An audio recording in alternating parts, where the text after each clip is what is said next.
Ada yang bertanya pada saya, bagaimana cara membuat surat perjanjian pranikah? Lah saya jawab, lah saya nggak ngerti, orang nggak pernah bikin. Tapi menurut hemat saya memberikan saran kepada teman tersebut bahwa pernikahan itu sebuah gerbang komitmen untuk menjalani bersama suka dan duka, untuk saling belajar. Jadi sebaiknya tidak memulai sebuah pernikahan suci itu dengan asumsi-asumsi demi asumsi. Karena asumsi-asumsi ini belum terjadi. Jadi ketakutan akan masa depan, ketakutan nanti akan terjadi perceraian, itu malah menimbulkan bibit keraguan. Di mana bibit keraguan ini makin lama makin melebar. Jadi ketika sudah ada mulai jurang, masing-masing terpisah antara jurang tersebut. Perjanjian pranikah itu kan sebuah kesepakatan yang diformalkan. Kesepakatan yang direstui oleh hukum. Bagaimana kalau nanti terjadi perceraian? Bagaimana kalau terjadi konflik rumah tangga? Tetapi umumnya yang saya tahu perjanjian pranikah itu meliputi tentang harta, ujung-ujungnya tentang duit. Ya, misalnya si A, suami atau istri wajib memberi nafkah. Itu jelas kan? Tanpa kesepakatan pun juga itu jelas dijalani misalnya. Terus yang kedua biasanya tentang harta yang diperoleh sebelum nikah dan harta yang diperoleh setelah nikah.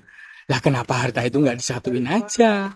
Makanya kalau menikah dimulai dengan keraguan, apapun kalau kita menemui suatu dilema dalam kondisi keraguan, jangan memutuskan. Kalau belum niat nikah ya jangan nikah dulu, belajar dulu sambil pacaran. Kembali lagi bahwa pernikahan itu gerbang komitmen. Ibarat pernikahan itu asmara bersama.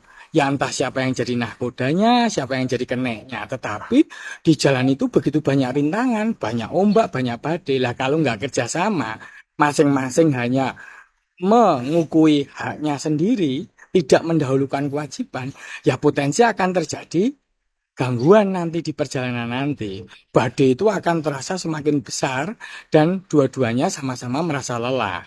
Pernikahan bukan masalah kalah atau menang, tetapi bagaimana belajar bersama, bergandengan bersama, duduk sama rendah, berdiri sama tinggi. Kalau masing-masing maunya menang sendiri, ketika pada titik tertentu terjadi konflik, itu terjadi seperti teori permainan ayam.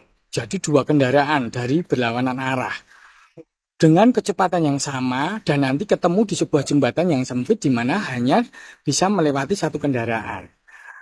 Kalau dua-duanya sama pengen menang, akan terjadi tumburan yang luar biasa, menyebabkan kecelakaan yang fatal, perceraian misalnya. Sedihnya anak dan anggota keluarga yang lain. Tetapi kalau ada satu yang mau mengalah, otomatis dia akan memberi tanda sen ke kiri. Berikutnya akan membiarkan yang satu lewat dulu. Begitu tidak terjadi tumburan. Kan kemudian yang satu balik sama-sama saling menyusul lagi, kan begitu lebih baik. Apalagi kalau pernikahan itu kita membeli atau semacam mendapatkan satu paket.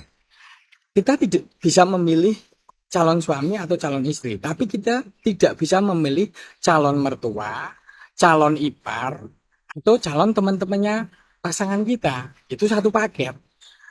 Akan terjadi dilema sandera nanti ketika masing-masing dari anggota keluarga, suami atau istri saling mencampuri. Ketika mertua mulai mukanya masam, ketika ada konflik dengan ipar dan lain-lain.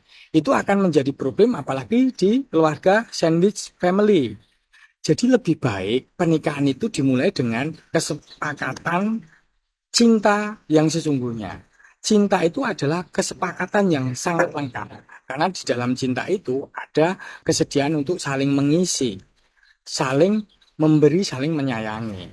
Pada perjalanannya nanti, tidak akan isi kepala suami dan istri itu sama persis, tidak akan. Sampai kakek nenek pun akan sering terjadi bentrok, kadang-kadang bentrok-bentrok ringan yang bikin rasa sayangnya bertambah.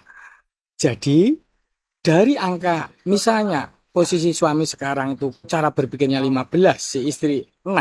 Pada perjalanannya setelah melewati gerbang pernikahan, gerbang komitmen cinta tadi, itu akan pelan-pelan menjadi 11 dan 12. Demikian 11-12 tadi akan membuahkan rasa bahagia sampai tua kelak dengan suka dukanya masing-masing.